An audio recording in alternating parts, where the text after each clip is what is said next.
Everyone knows that the quick plug-in of the machine is not fast. The plug-in is much more comfortable and more convenient. What is the quick plug-in? It's the same as what I just demonstrated. Take the P-head and stuff it directly.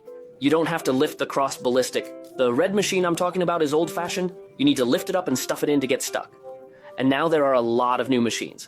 In pursuit of convenience, it is designed as a quick plug. It was stuffed in one fell swoop. Well, it was particularly convenient. However, if it takes a long time, there will also be a phenomenon of P-head loss. Today, we are not going to say P-head.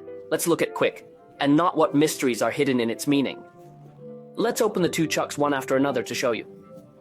Now the circlip in front of the two starters has been removed. Let's start the dissection little by little. Let's start with the red chuck, which doesn't support the traditional way of plugging after the lid is taken spring, the outer cover of the bomb sleeve, everyone can see the gang beads. This is very typical. And it is the same as the chuck of our rotary hammer after our P-head is tucked in, Gangju is stuck on our P-head. You know? With the gang bead called our P-header, and then telescopic ballistics 2, when it comes up, the beads will come out. Then tuck the P-head in after pressing it. The telescopic ballistic will hold down the beads. This gets the P-head stuck. Is it exactly the same as the principle of electric hammer? Let's take a closer look at this lens. This green machine is the one that just supported the quick plug. Don't look at the brand. In fact, all the quick inserts are exactly the same. Let's take an anatomy. First of all, the gland on top. And after the gland is removed, the spring. This is exactly the same as the one above. And then the outer chuck cover is taken out. We can see that there is also a spring inside. Did we see it?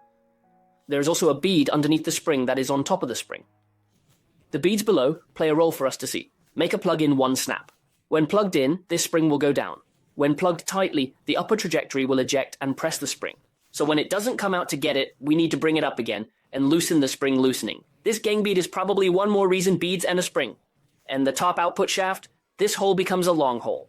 Let's compare this hole and let's take a look at it. Actually, it's an upgrade here and there isn't too much of a high tech, why a lot of us big brands or domestic brands do not do quick plug in the early stage is convenient for the later stage if the bead is worn or the spring is worn.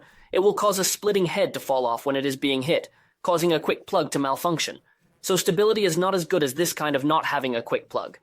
In fact, this is the same reason.